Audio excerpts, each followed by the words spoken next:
Alright, everybody. We're back. It's time for another episode of The Last Newsdesk on the Left, Season 2, Episode 1. And I am your host, Mac Paladin.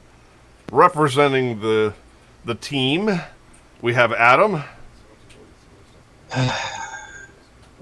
Sorry, it's been a day. Indeed. Kevin's in the hizzy. Round 2, welcome aboard. I guess. That was, I don't know if you heard that repeat, but that was a hell of a thing right there. Which seems to be, tech fail seems to be indicative of our streaming tonight. So let's see how this goes.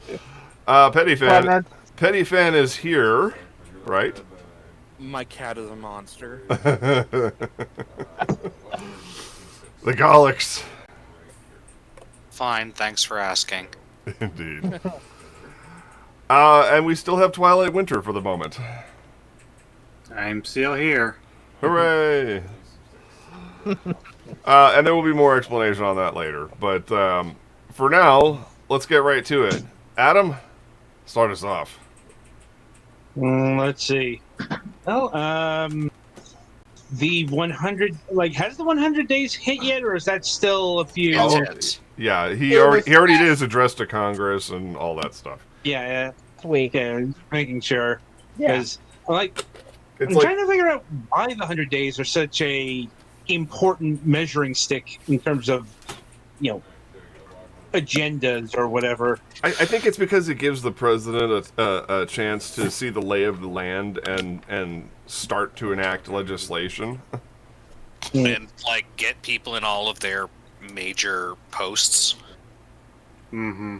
When they're not being completely stonewalled. And even then, he got a good number in. A good word for Yeah. that is intransigence. Yeah.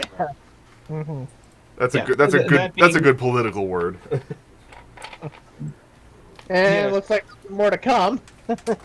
Well, of course. Well, yeah. But in terms of the 100 days, Biden is doing the best in a generation, at least.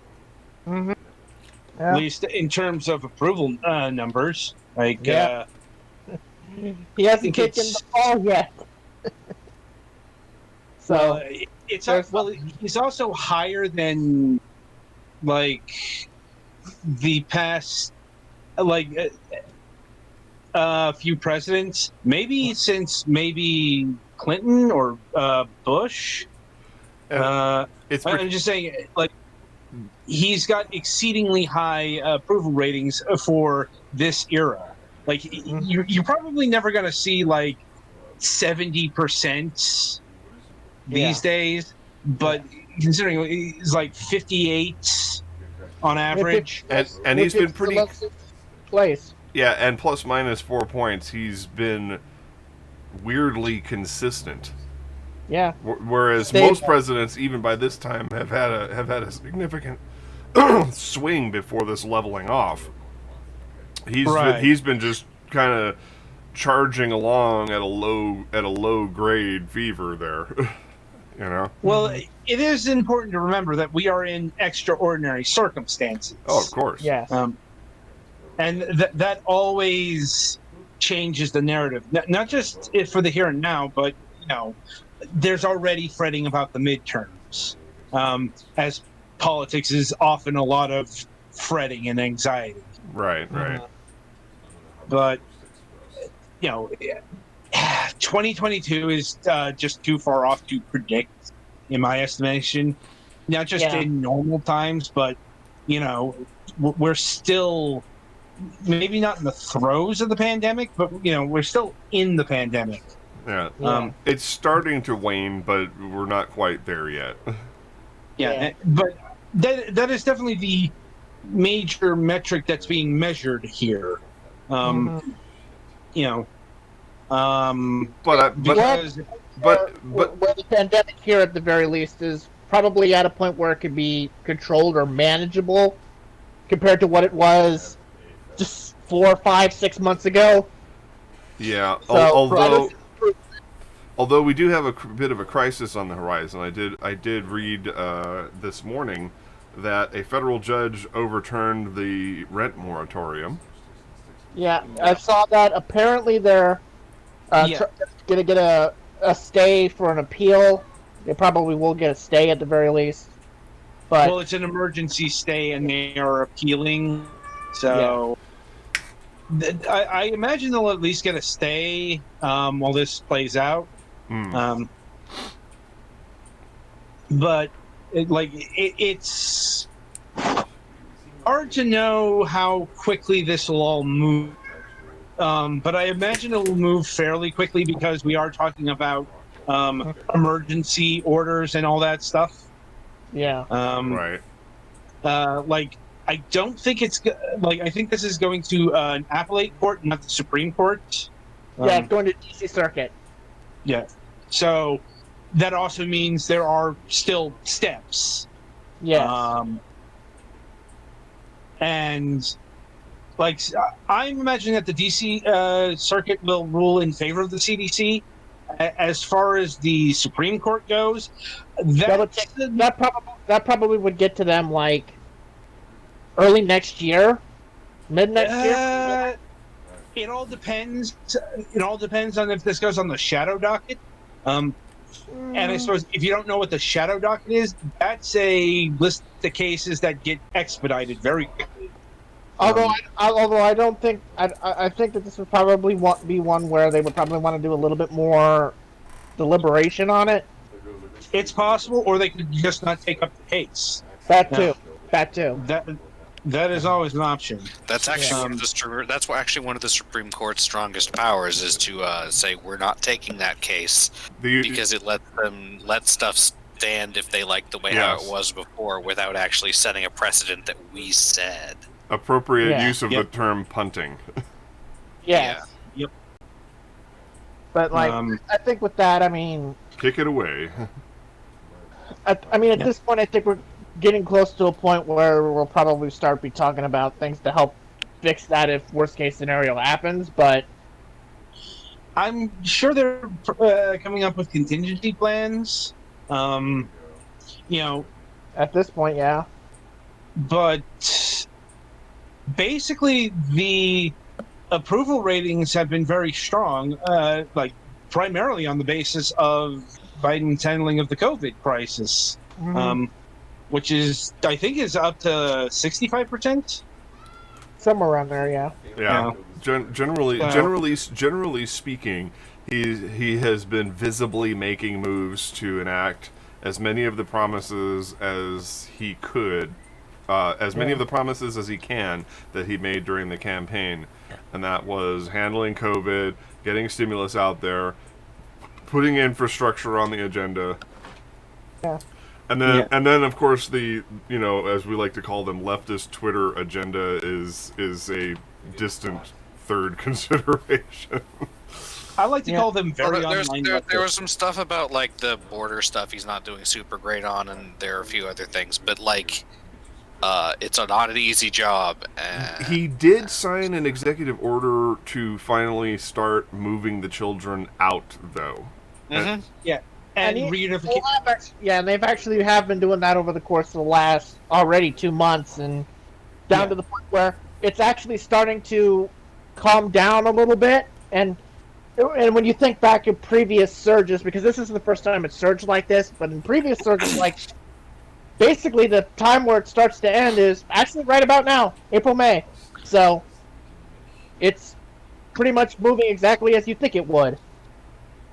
When you actually do things that aren't, send everybody out and put kids in cages and forget about it. Well, and the other thing to keep in mind is that the federal government of the United States is a bureaucracy. So, if there's any movement within an entire quarter of a year, that's progress. Yep. I mean that's just how it works in a massive bureaucracy. To say massive bureaucracy grossly understates the situation. But yeah, the system is not actually designed for things to happen quickly. Right. And again, that's from the frame. That's from the original framework. They said we want things slow. Even if it gets big, we want it slow. Because they didn't want craziness happening overnight. Yeah, there's Something's called too much, and the system can't handle it. Because if you want the purge, that's how you get the purge. Moving too quickly. Yeah, it's like, sometimes you go too fast and it overloads the system. Right. Yeah. Yeah, and as far as infrastructure goes, I think that has 85 approval rating, something like that. I think it's in the 70s, 60s, 70s. Yeah, it's another one that has broad bipartisan support. Mm-hmm. They're just quibbling over the minor details right now. I mean, I think this is one thing where even the Republicans are like, we can't win for losing on this one. I don't know one. Yeah, because that might be giving them. Yeah, because what's happening right now is, unfortunately, the Republicans are being stubborn on the price tag and on the pay for. The price tag being a crap $600 billion. Again. Yeah. And the pay fors being user fees, aka higher tolls, higher taxes in terms of gas tax and stuff, cigarette tax and stuff like that. Yeah. And the White House is like, no, that's a trap to try to make us to if we agree to this, you can come at us and say Democrats are for higher taxes for you. Mm-hmm. Well, it's like it's like whenever there's a Republican in the White House, the budget doesn't matter. But all of a sudden, they become hawks whenever there's a Democrat in the White House. That's how it goes.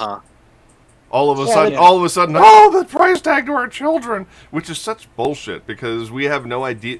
We have no idea what the tipping point is. The United States has a theoretical cash value of over $930 trillion. In other words, in terms of known liquid assets of the United States, property, natural resources, land, physical infrastructure, even if it's dilapidated, our military, et cetera, et cetera. If you take all of the assets, if you look at it like we were going to do a liquidation for a bankruptcy, the United States has a theoretical cash value of almost $2 quadrillion. It's also worth noting that a significant portion of the United States national debt is actually held by citizens of the United States in the form of savings bonds and stuff. Right. Yeah. And we don't owe nearly as much to China as everybody likes to think. But so it's like, hostile foreign powers can just pull the rug out from us at any time. No, they can't. And even if they did, they'd also be shooting themselves in the foot too, because they get benefits from holding our debt too. Right. So it's like first of all, circle of life, and second of all of this nonsense about 6% of GDP and all that stuff. It's like John Oliver said, we don't know anymore.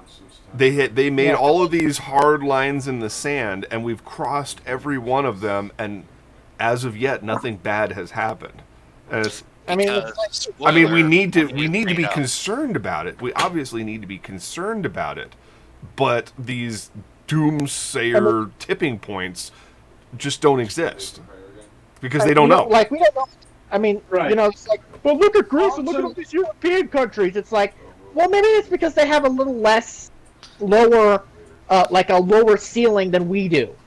Right. Like, they break their ceiling really quickly, and they have a low ceiling. Meanwhile, we have a bigger ceiling and a higher ceiling because we're a bigger country. We're a more complex economy and country compared to European countries. We are, to a significant extent, the value against which most other currency values are pegged. Well, and we're also not I mean, yes, okay, technically the European Union does have certain modeling effects based on the statehood status of the United States, but at the same time, while states in the United States are sovereign, we don't have that country within a country effect that the European Union has. And so as a result, because each nation is technically still sovereign but shares a certain currency and regulations, they're still able to fail on their own. Whereas the EU is closer to a confederacy than a federation. Right. They don't have a powerful central government, but they do have the ability to levy taxes, basically. Sorry, a confederation, not a federation. Well, no, Confederacy. you said it right the first time. Yeah, no, I'm just trying to not make it sound like I'm talking about the American one that didn't go well. Welcome to Last News Desk on the Left, Season 2, where we roll out the understatements like they're candy at a buffet. This is the cake table right here. Yeah. But also worth noting that unlike what Republicans would do, Biden is actually looking to pay for the spending by increasing taxes for the wealthy. Another thing he wants to do is get a whole bunch of money for the IRS in order to get better enforcement of taxes. Yes, enforcement. This is one of the more understated things that Republicans have done in the past 10 years. They gutted the fuck out of their IRS's funding, so they literally don't have the time and manpower to fund fucking auditing rich people who have like 2,000-page tax returns. I mean, seriously, it's like, how many years have we been auditing Trump? It's like, that's the reason we ran for president, to make sure that he wasn't being audited anymore. Mm-hmm. The American grift. Yeah. Become Become president to avoid taxes. Go ahead. Yeah. The point is, the point is, Biden isn't looking to explode the deficit. Right. He's Go ahead. Yeah. Whereas Republicans, if they want to do something, they'll just fucking do it. Christ be damned. Yep. I mean, it's like, they put it, it's like Biden said today, I want to pay for it. I don't want to be, they've already put us in a $2 trillion hole. So it's just interesting because it's like, I don't understand how, I mean, I understand the psychological, terms in effect here. But I'm still baffled by how we can have a flip in such a short space of time to where it's like, the budget, now we're in there, it doesn't matter. We gotta do, think of the children, and they keep using these same lame excuses and then just flip the script every time, and their base buys it hook, line, and sinker. Yeah. Oh, the deficit. Oh, the deficit doesn't matter. Oh, the deficit. Oh, the deficit doesn't matter. I don't know.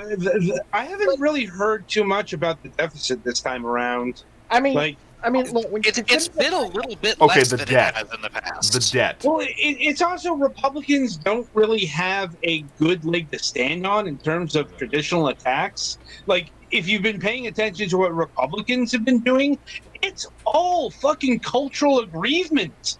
Yeah. They're not attacking really on the basis of the budget or the deficit or what have you.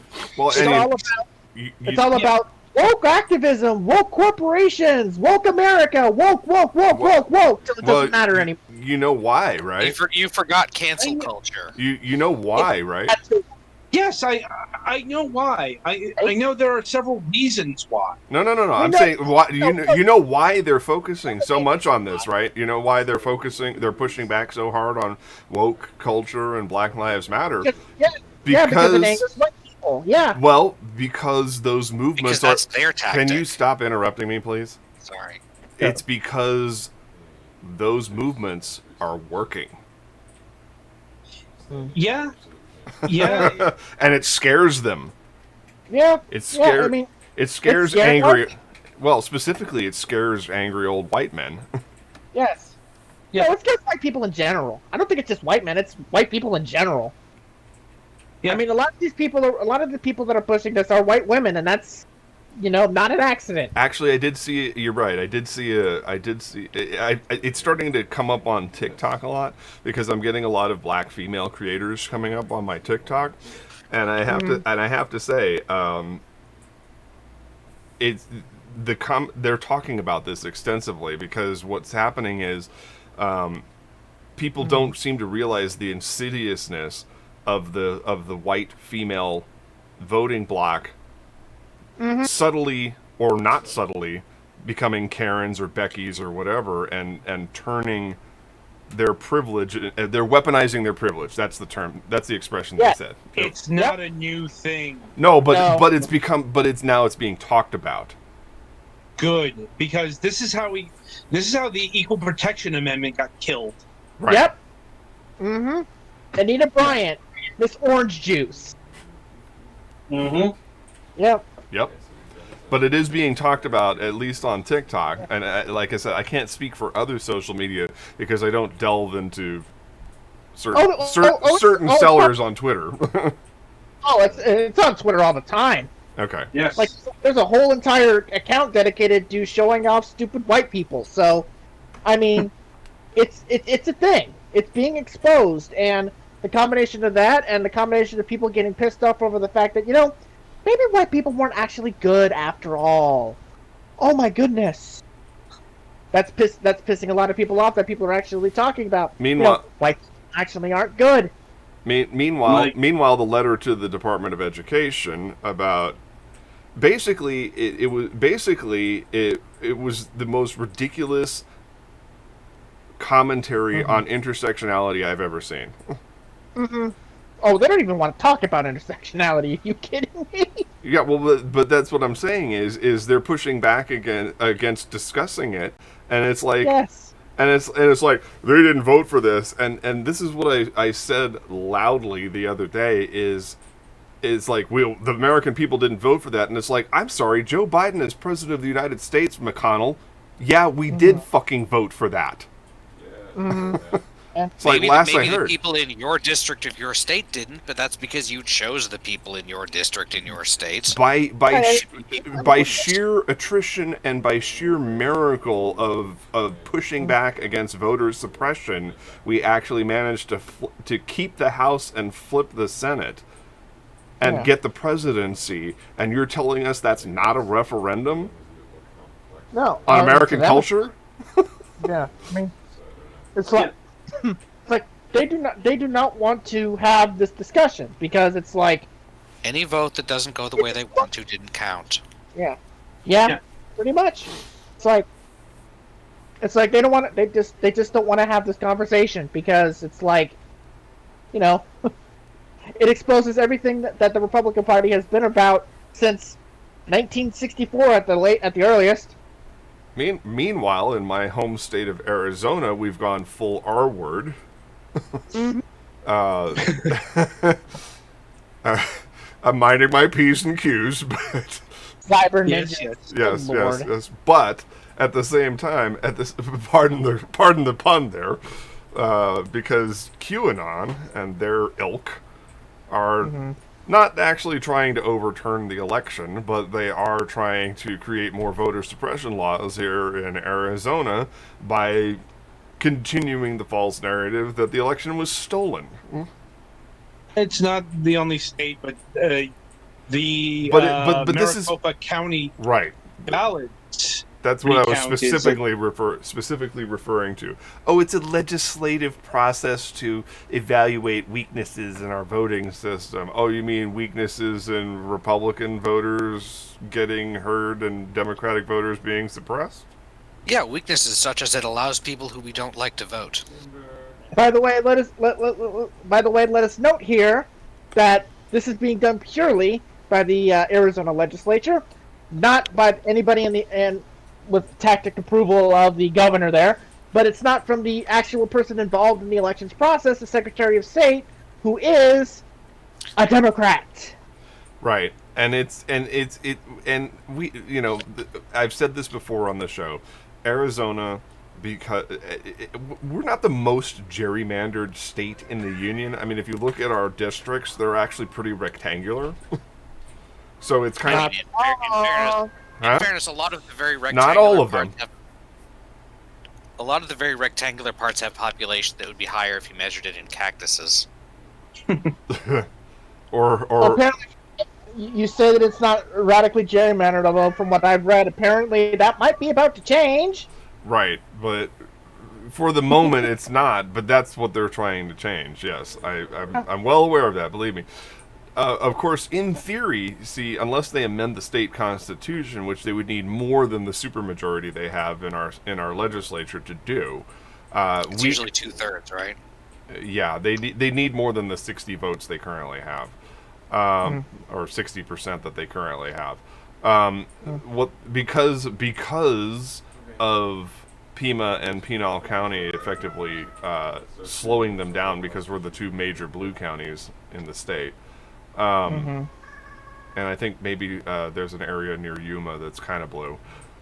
But one of the nice things about the way the Arizona State Constitution is structured is that when we pass bullshit like SB 1070 and whatever the fuck it is we think we're doing right now, the voters just need 100,000 signatures, and we can put something on the ballot to overturn it, and the governor can't veto it. Which I guarantee is something that is very likely to happen, with this new abortion law and stuff like that. We're just gonna wait for the midterms, and we'll overturn it with a proposition. Yeah. You'll see some vaguely worded proposition on the ballot here. That's how we do things here. It's like when we have illegal red light cameras, photographing everybody when they go 1 inch over the line, then the voters get together and we remove it. The legislature won't pass legalization of marijuana. No problem. We'll put it on the ballot 5 fucking times until we finally wear the voters down and they vote for it. That's just how it works here in Arizona. It's like don't worry about the legislation and the governor. They don't actually matter. Although the possibility does exist that perhaps you do decide to overturn it, and then the legislature, if it stays Republican, can go, "Oh, really? Well, how about this? Let's do it again," and make you do it all over again. Well, we'll just keep doing it. But that's the fun part about being in Arizona is the whiplash effect. Yeah. It's illegal. It's legal. It's illegal. It's illegal. Actually, it's a little harder than that because those laws are amendments to the state constitution. That's the beauty part about propositions here, is that because they're amendments to the state constitution and they can't be overturned by a mere bill, that's why they don't. That's why the red light cams didn't come back, is because we amended the constitution. Ah, okay.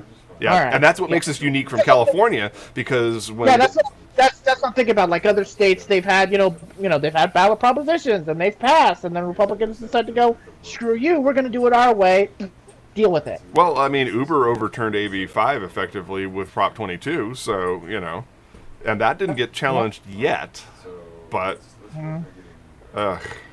that's a nightmare. Who knows if it will at this point, considering NIMBYs.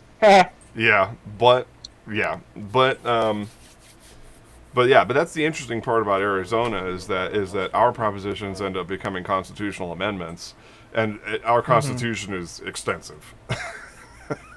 Yeah. Yeah, that was my understanding of it. That's why the propositions are veto proof. The governor has no choice but to sign them just as a formality. Yeah. Or not sign them and become law anyway. Yeah. So there you go on that. Yep. So hopefully we'll be able to overturn it and everything will be peachy keen. But Arizona. Yeah. Yeah. I don't say it with the same disgusted reverence as I said Alabama when I lived there. Yeah. Well, it's at least closer to the middle than Alabama is. Yeah. Or the latest shenanigans in Arkansas. Yeah. Or pretty much anywhere in the South. Yeah, there was something specific about what Hutchinson was doing, though. Yeah, don't do that. What, what is it, the Field Heartbeat? There was something. What's the latest news? Yeah, I think it's the fetal heartbeat bill that he signed, I think, is what you're talking about. Uh-huh. Well, no, there was some new anti-trans thing. No, what happened there? No, I think what happened there was the governor actually vetoed it, and then the legislator overturned his veto. He did a pocket veto. He didn't sign it. That's what it was. Yeah, he didn't sign the bill. He vetoed it, and then the legislature overturned that veto. Good job, Arkansas. Because they have a majority, you see. Because the governor is thinking about, the NCAA. Meanwhile, the people in the legislature are thinking, transphobes. Transphobes and TERFs, so, Right.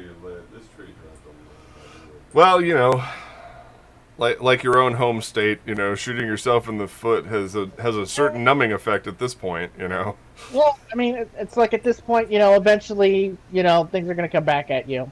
Although it'll take longer in some places compared to others. Well, this is why Alabama got rocked hard, was because they shot themselves in the foot so many times that they actually drove away too much business, and then the Republicans finally got mad. And that's how we temporarily had Doug Jones instead of, Scooter McGavin or whatever the fuck his name was. Way more? Tommy Tuberville? Yeah. But now they have Tommy Tuberville because I guess he had a cool name and that was memorable. Well, actually, he was a fucking coach. Yeah, it was more to the point. He was War Eagle. He was a coach at Auburn. That's surprising. That's surprising that an Auburn coach made it because Alabama really rolls Tide. True, but Nick Saban's not going to be running for political office anytime soon, so I'm glad you knew that. I'm the sports guy. Trust me, I know. Nice. All right. I'm the sports guy around here. I know your college coaches. I know, pretty much everything. I'm an ESPN-ish guy, so. Okay. I just liked how smooth that rolled. Yep. Yeah.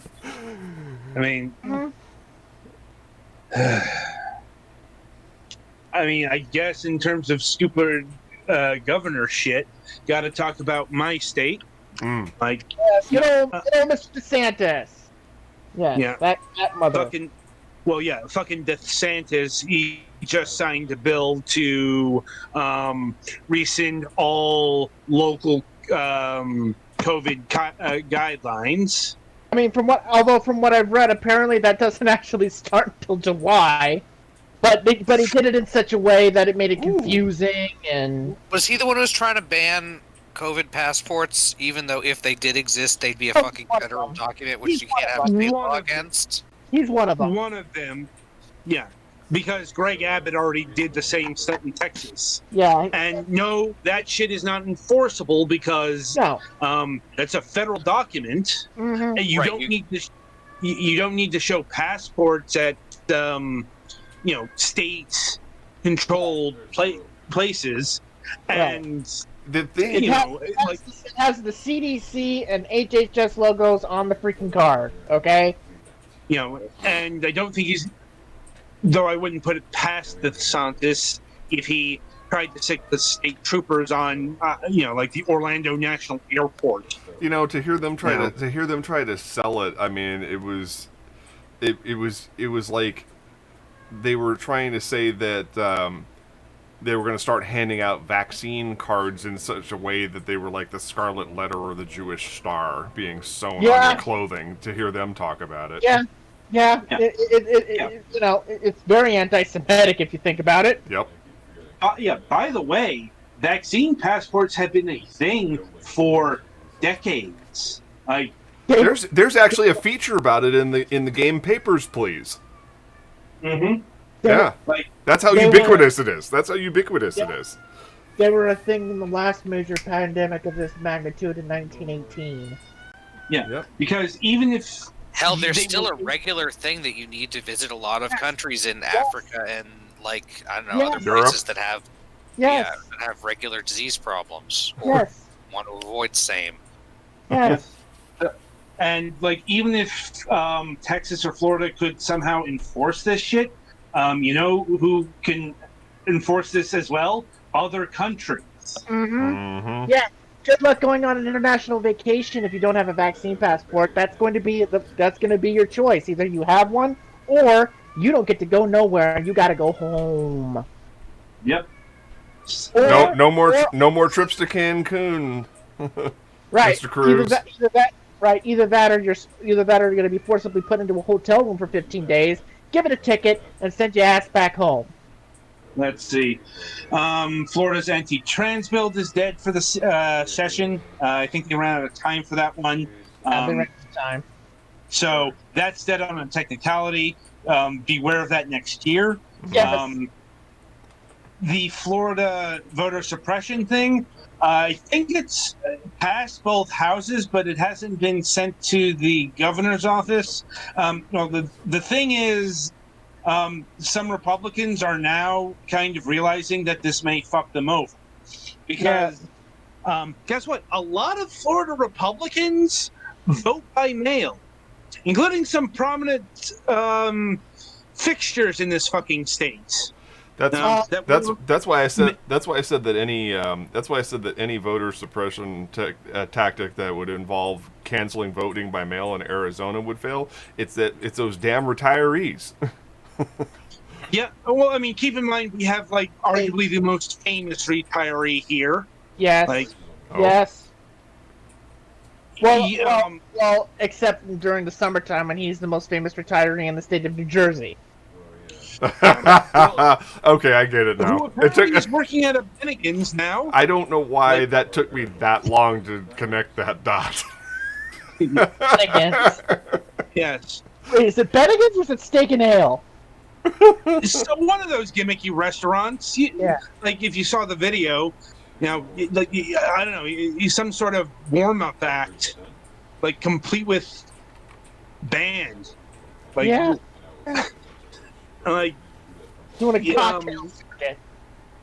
It's fairly sad and pathetic, and he still has prison to look forward to. I wouldn't put money on that. I'm it's a matter of who gets to him first, quite frankly. New York, Georgia? Maybe he decides to announce to run for president, and then that stops everything. I doubt New York will stop. We're talking about states, so a whole different ball of wax there. Point of order is, voter suppression efforts in Florida will backfire on Republicans because this state was actually an innovator of voting by mail. Because guess what? Florida, home of old people. Back on the indictment thing, I think part of that is going to hinge. They've just appointed the the evidence. What do they call it? Grandmaster or whatever. What do they call it? You're talking about Giuliani. I'm talking about Trump. Well, no, I understand that, but I'm saying I think they're holding on indictments on Trump pending the outcome of what's going down with Giuliani, because as with any racketeering case, whenever they go after organized crime, and flip. Even if it was badly organized, that's what it was. No, but hold on. Anytime they go after organized crime, it is an extremely lengthy process. It is not something that happens wham, bam, thank you, man. Please let Rudy Giuliani be hit with the RICO.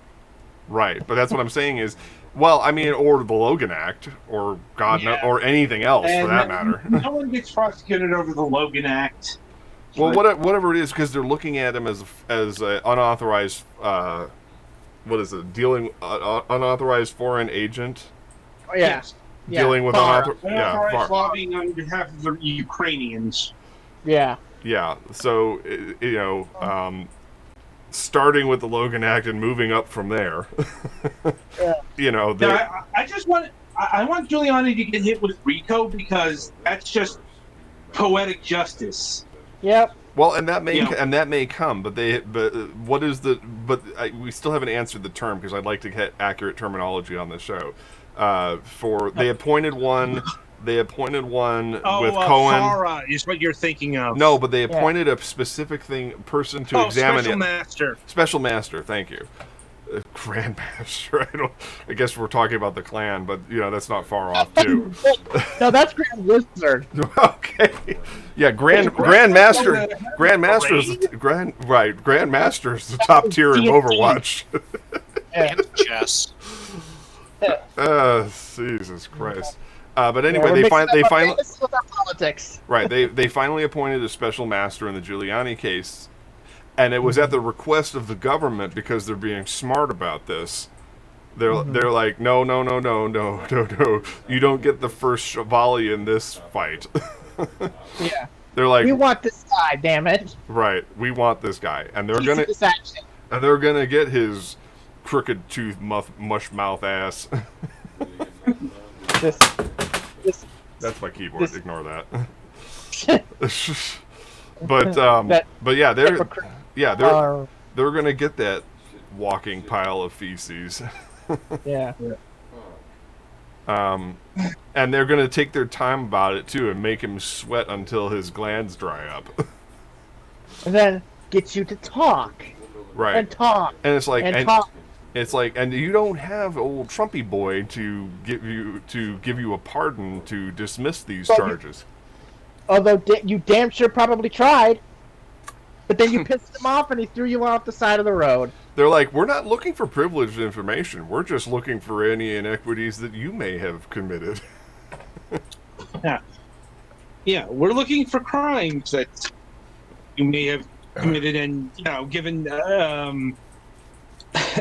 everything that's happened so far, it's probably not going to be hard to find. Yep. Yes.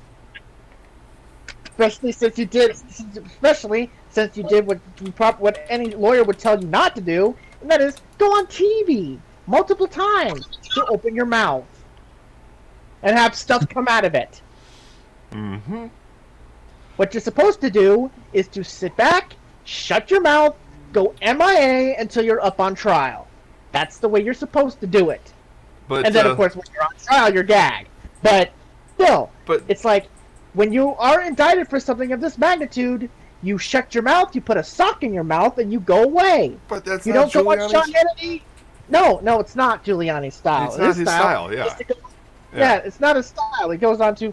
He kicks it with Hannity. He kicks it with Tucker. He kicks it on Fox. He goes on WABC radio in New York. He does all of this stuff and talks and he opens his mouth. Well, and stuff come out. I mean, he may not be on the level of Donald Trump, but he definitely is a narcissist himself. He's gotten up there since he kicked it with Trump. Yeah. He thinks that if he keeps throwing shit out there in the media and staying in the public eye, that gives him some measure of protection. And on a certain level it does. But it's not a shield forever. 9/11 was Rudy Giuliani's best day of his life. Because if 9/11 hadn't happened, you wouldn't be knowing about Rudy Giuliani the moment he left office. Right. He would have been going out of office in disgrace. Disgrace, because he divorced his wife without telling her. Okay? You would not be knowing. Why do you even do that? Well, you do a press conference and say, "I want nothing to do. I don't want to be with my wife anymore." Meanwhile, his wife is at the mayor's mansion, kicking it, and hears this for the first time. Yeah. So not the legal process part. Yes, but it's like, but yeah, if 9/11 hadn't happened, Rudy Giuliani would not be America's mayor. Rudy Giuliani would not have then been a star, and if Rudy Giuliani hadn't been a star, he probably wouldn't have been aligned with Donald Trump, and he wouldn't be here. 9/11 was the greatest day of his life because it gave him an extra decade and a half of relevance. More than that. I mean, now we're talking 20 years on. Yeah. Well, I can't say his current relevance has been in politics.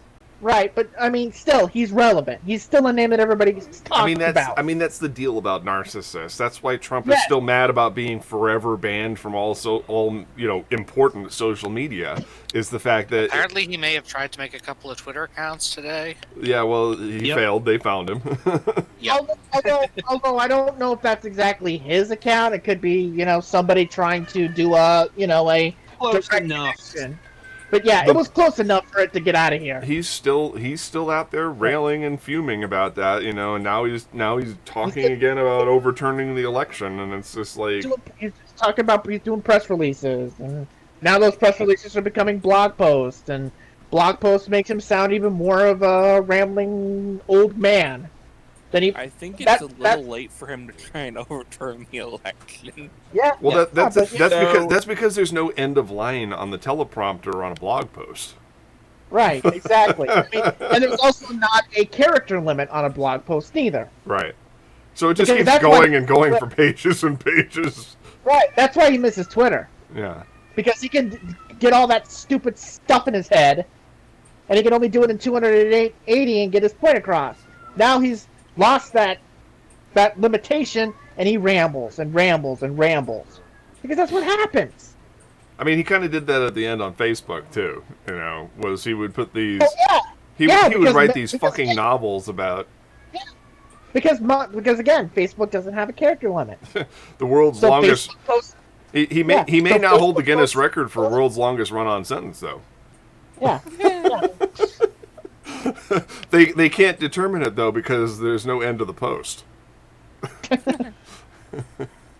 So, good news. It looks like the Arizona recount is falling apart. Yay! Is there an update tonight? Yeah. 6 hours ago, Nick Martin. This seems to be a real problem for the goofy audit of the Arizona's 2020 election. Less than 10% of the job is finished, and enthusiasm is dwindling. Will they even complete the charade?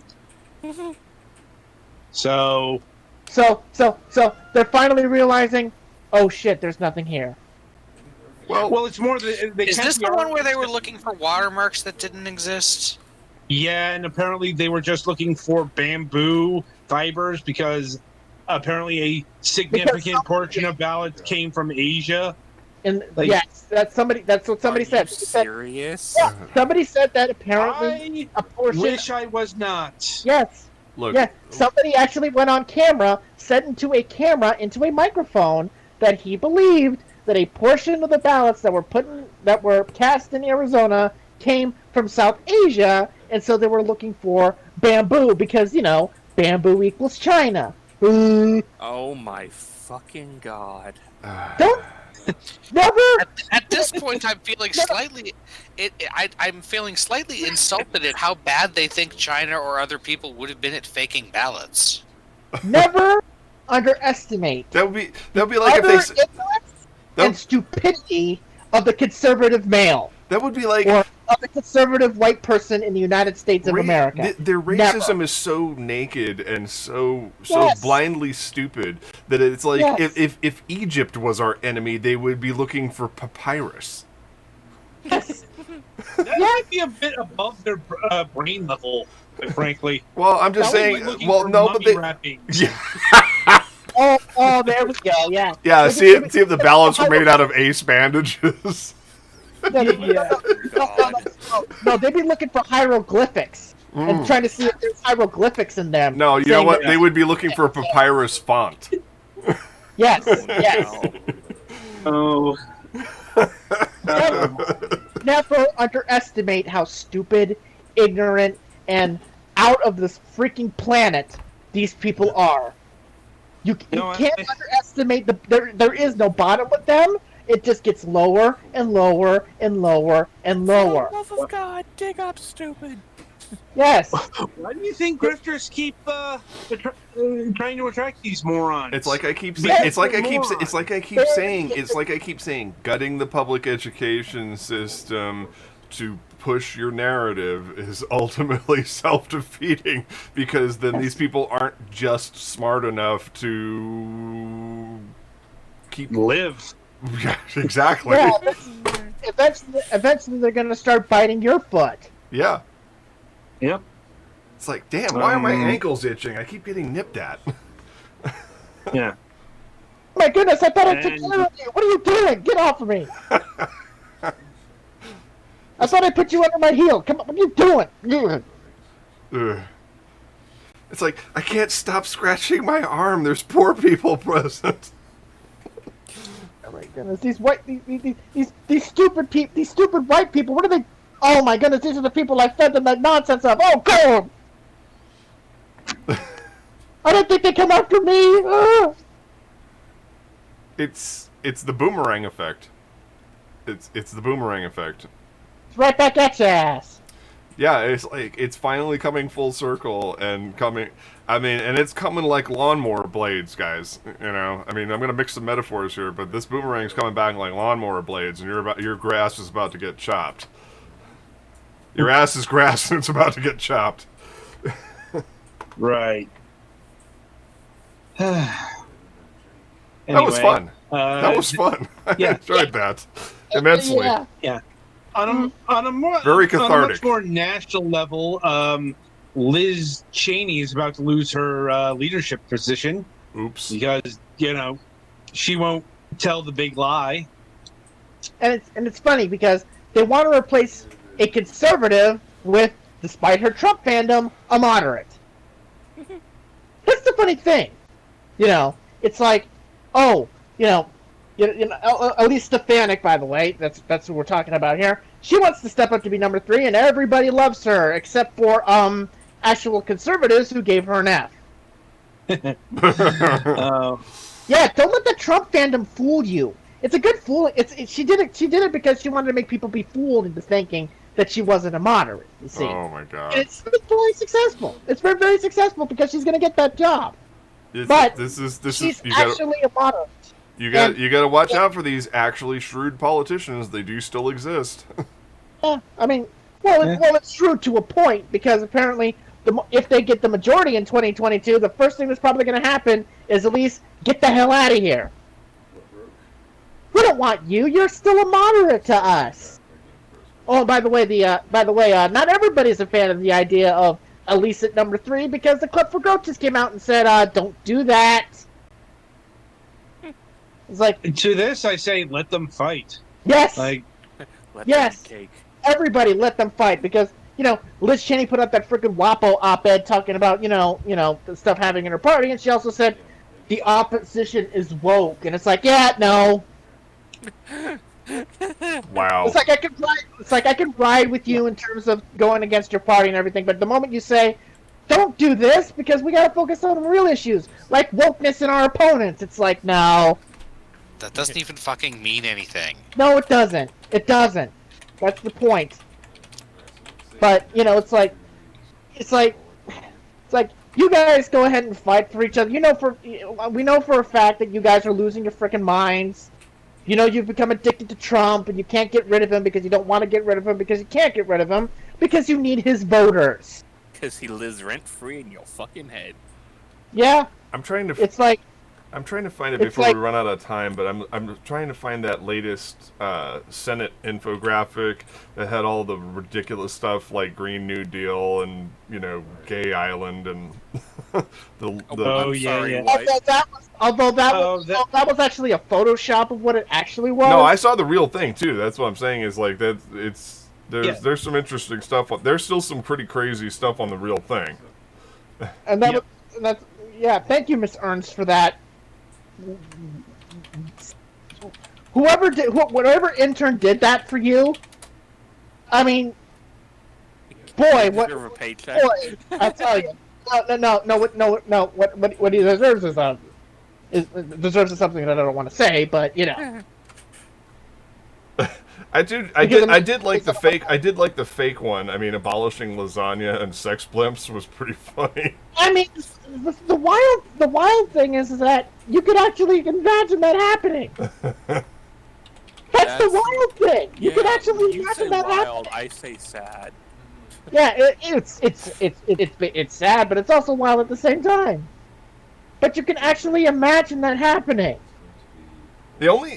Aside from the Green New, it's like, here's the real graphic. It says, end the filibuster now, Green New Deal, abolish ICE, state of Washington, D.C., defund the police, tax increase, and expand the court. And it's like, these narrative ideas are what they're currently trying to sell their base as what liberals actually want, and not looking at A, any of the nuance, and B, none of these things are bad ideas. Yeah. Well, they are for Republicans. Well, see, but they emphasize, like, on the tax increase, that's disingenuous, because it's like, well, it's not a tax increase on you. It's a tax increase on probably your boss's boss's boss. something you will probably never amount to ever. Right. Well, you're never going to be that rich. Right. Yet you're pissed about the person who is that rich for some ungodly reason, even though they never give you a damn thing, or give a damn about you. Right. Know? Because they think you're disposable. Yet you don't want to admit that because that would go against your entire mindset and belief that you've had for decades. You know.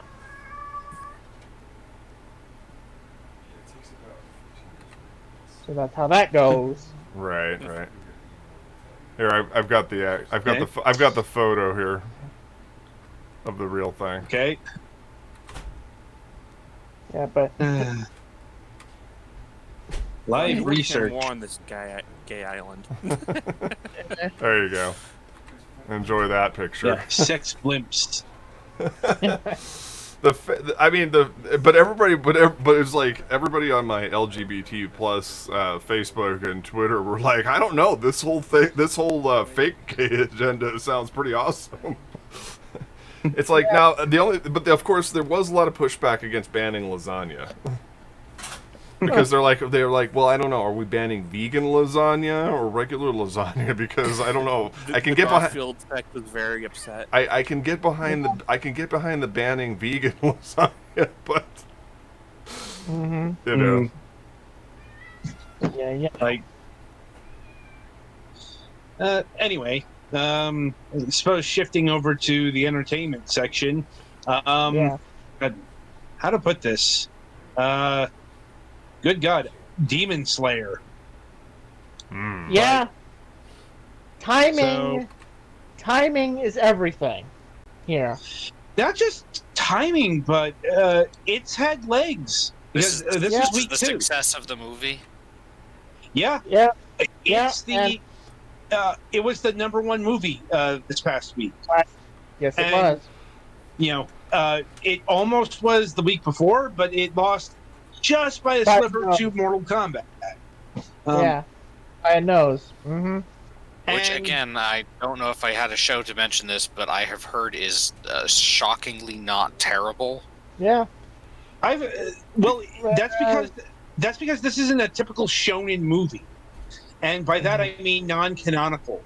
Like Demon Slayer, Infinity Train. This is an actual arc in the manga. Yeah. So like the lead into season 2. Probably. Yeah, it kind of has to be because this is canonical material. This isn't, some farce that they invented for a movie. That's been the problem with most shonen movies. They're fucking pointless. They're basically one giant 2-hour filler. Yep. But that's basically what most of them are. One giant 2-hour filler, sometimes with bonus things that make it impossible to actually fit it into the timeline. Yes. Looking at you, Naruto. I'm actually specifically thinking of the Digimon Frontier movie, which it's a little bit complicated, but there's literally between which the kids has which spirits and the fact that Pokemon doesn't have Seraphimon's egg, there's literally no time in the entire series when it can happen. Yeah. Well, there you go. But yeah, so Demon Slayer is the best drawing R-rated film ever, or animated film ever. Not that was a high bar, since the previous one was fucking Sausage Party. Blech. Like, well, that's easy. Yeah. Probably more impressive is it's the 3rd best drawing anime film of all time. Only Pokemon, the first 2 Pokemon movies have done more, and it's understandable if Demon Slayer can't surmount those, because we are good luck taking on Pokemon. Well, it's also Pokemon that was released at the height. It actually has a chance, though. I will say this: it has a chance to beat the second film, because the second film only made 43, and it's at 34.1 as of last weekend. That is fair. So it does have a chance if it has with 2 more weeks. Absolutely, it has a chance to do it. I'm going to be doing my part on Friday, by the way. We don't have any theaters left around here, so... Yeah. Well, even if we did have theaters available, which I don't know, I don't really go to movie theaters much. The beauty of now living 10 minutes away from a movie theater. Also, I haven't seen most of Demon Slayer, so... Yeah, I got to get caught up on that. I mean, the first season is up on Netflix, so it's not an availability. It's only like time, right? Yeah. No, I know. I'm just saying that it's not only readily available, but it's only 25 episodes, like something like that. So, yeah. It's not a One Piece situation or anything of that nature. Yeah, it's not like an 8-hour commitment, though. Yeah, well, I mean, it took me 4 seasons to get through 4 seasons of Boku no Hero, so you know. Yeah. It wasn't until the end of season. Mac, it's called Boku no My Hero Macadamia. What the fuck is wrong with you? A lot of things. You're part of the problem. That may be the last time I get to make that joke. It's been a long time. I mean, season 5 is going on right now, so it seems like it still has a few more seasons. But it has a way to go. Yeah, so Demon Slayer is a draw, even over here. Yeah. Also worth noting is that the movie is out in the wild now, and not just in, say, cam form. Sony accidentally made the movie available. Yeah, someone at Sony screwed up, or the system pretty much said that, it was supposed to be out digitally when it came out, but because of the fact that it's gotten so big and they actually want to keep it in theaters for a little bit longer, might have been an issue there. Sounds like what happened with Amphibia. And in case you missed this one, Amphibia, the beloved Disney is it Disney Channel or Disney XD? I think it's Channel. Well, I think that's Channel. Yes. Yeah. Well, I'm putting that aside. It was supposed to air its second season finale this past weekend. Yeah, but they funded it not to a date to be determined, and then a couple of days later, wait, what's this on? Oh my goodness, what's this on iTunes? Oh no, it's the actual season finale. Oh God. Well, that's what happens when you suspend things at the last fucking minute. When you decide to make a decision and don't follow through on that decision to the fullest, because you made it clear to the system that this was going to come out that day and it would come out later in the day on digital platforms, and you didn't change the digital platform. So when it came to iTunes, there you go. Check it here before people find out about it, and they found out quick, and the creators and the crew found out quick, and they were not pleased. Nope. I mean, would you be? No. No, the creators are absolutely right to be pissed off that their episode got... And I think we're now at a point where the whole bit about Disney being a good place for creators, I think we're going to start to question that here, because, Disney's made a lot of moves that are questionable lately. No, really. I'm shocked. This is my shocked face. Yeah, I'm like shocked. But of course, that too. It's not shocked. Nobody's shocked about it. It's like, this is Disney. Are you surprised? It's like no. It's like this should have been expected when you decided to go to Disney. That at some point, the Disney is going to get involved with the creative, and it's going to conflict, and it's conflicted many different times. And if you're a fan of in all fairness, this isn't really a creative problem. It's more a higher executive problem, because a executive who like it was probably a level or two up the chain who said, delay this in favor of this marathon. Yeah. Because usually, from what I understand, executives attached to like the properties wouldn't have had this done. Yeah. It's upstairs. I suspect that, if I had to guess, what happened here was somebody from the fucking programming department. Yeah. Which is like a completely separate division. Yeah. So. Yeah, I'll tell you this much: if you're a fan of the Owl House, beware, it could happen to you easily. And to be fair, it's not just Disney. Like, no, other networks. Oh no, yeah. We've talked about moves like this made by Cartoon Network and Nickelodeon for years. Oh yes. So this is an industry-wide problem. It's not just a Disney thing. At all, far from it. This is just it's just late incident. The latest screw up. Mm-hmm. Anyway, I guess we should be wrapping up for the week. Well then, only interesting things I have of note entertainment-wise are, of course, that we have just completed episode 5 of Up Late with Mace. And we reviewed the game How to Live a Healthy Hentai Lifestyle, and it was hilarious. So if you want to see me as my alter ego, Mace Palladino and Various X, lampooning our way through the rather lengthy opening sequence of this game, we'll have links for that on other channels. Obviously, we do broadcast live on Plex Storm every Tuesday night at 9 Pacific. Jesus Christ, Tippy. He's just helping the viewers understand. Exactly. He's translating for the cat population, and Pumpkin is right here getting pets. That seems to be the most popular feature on my Overwatch videos now. Is the cats.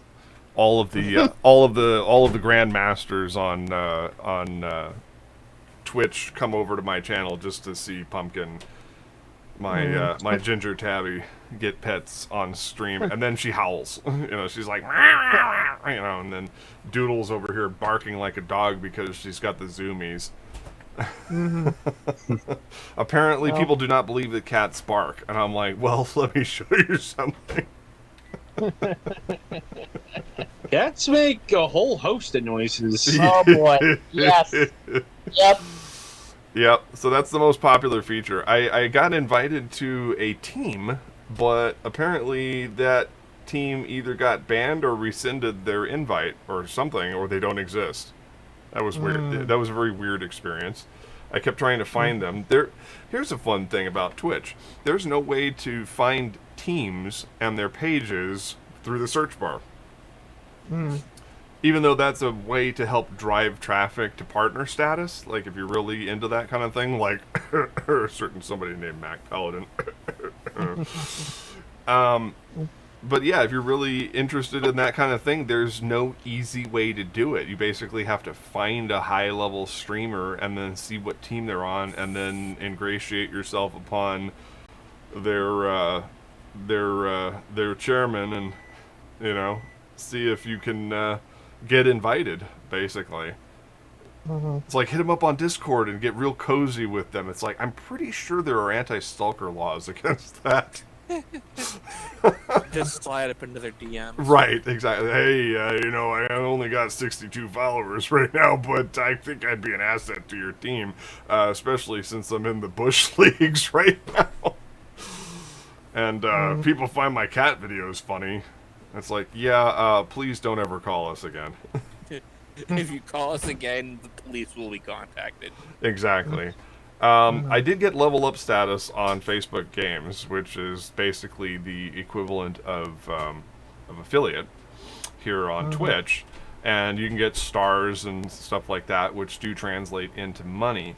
I haven't really figured out how to monetize that channel, though. It was surprisingly easy to get into the Level Up program, considering how much more gregarious I am on Facebook than I am on Twitter or other social media, and but it was surprisingly easy to get into that program, and I've been trying to create content there.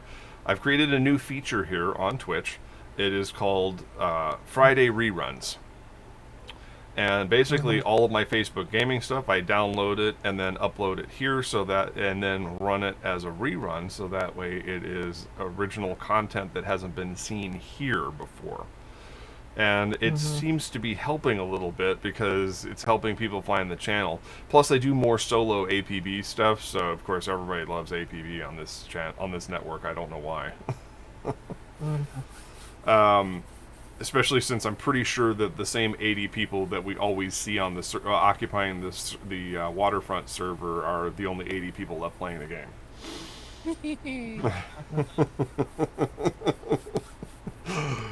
I joke, but it's just the weirdest thing. It's wildly popular here on Twitch, and yet there's not tens of thousands of players anymore. Some guy actually asked me, "Are you playing on the EU server?" And I'm like, I can't imagine why with that 1500 ping. It's like, what? So that way I can watch 59 out of 60 frames drop every time I do an emote? Yeah, I'll get back to you on that. But hey, I'm glad that we have EU followers. You know, I mean, it's glad. I'm glad we're going international with this. Yeah. And then the last thing of note is that in the strangest turn of events, since I've been playing Overwatch more seriously and getting into competitive tiers, I'm in silver on support and damage and bronze on tanking. And we've been tanking the tanks, let me tell you what. Season ends today, of course. And so a new season starts tomorrow, so everybody has to get their qualifiers in starting Thursday. But I found that I thought I was a Mercy main, a Mercy Sombra Reinhardt main, but it turns out that I'm actually better at Orisa on tank. On damage, I'm better at Soldier, 76. And on support, I've kind of fallen in love with Brigitte. Brigitte. That's how her name is correctly pronounced. Brigitte. Hard G, I think. I'll have to look at that. Brigitte. She's Swedish, right? Yeah, you're right. Brigitte. That would be like if you're doing like the dumb American pronunciation of it. Brigitte is the easy way to say it. But yeah, the E at the end is not silent.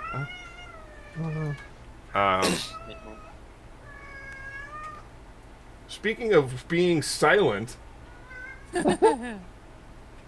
he had to get one more in there at the end. Yeah. My cats are defiant, but you know I'm about to turn him into cornbread batter because he peed on my chair. So, there you go. But yeah, so Brigitte is actually turning out to be my new favorite. Our Reinhardt just disappeared in one match. We lost hardcore, but it was like it ended up being this hilarious thing where Mercy and I were pocketing each other. And I just charged the point and scared the living shit out of the enemy team. Because normally, if you don't have help, Brigitte dies very rapidly if you try to charge the point. She's support. She's not supposed to be an off tank, you know? So I just went in there and just started swinging away, because I do this thing where I throw my chain and then alternate between shield and swinging. And they just don't know what to do with that. So of course, now that I've revealed my secrets, I'm going to be dead on sight in every match that I play from now on. Anyway, so that's it about Overwatch. But yeah, we have changed up. Max Mobile Mayhem on Tuesdays is dead. It is now Overwatch Comp, and we do non-competitive Overwatch on Mondays with Twilight Winter. So yeah, so that's a pretty big schedule change up. So now I'm back to Twitch 7 days a week. Even though Fridays is reruns, and I'm still doing Blade and Soul on YouTube on Fridays. So that's it for Last News Desk on the Left for this week. I thank everybody for coming out and spending time with us. I'm really excited to see that our viewers did come back. And of course, big thanks to our crew and our regulars for making this a excellent start to a new season. Until next time, I'm your host, Mac Paladin. Thanks for watching. Stay safe out there, kids. Stay safe and get vaccinated, folks.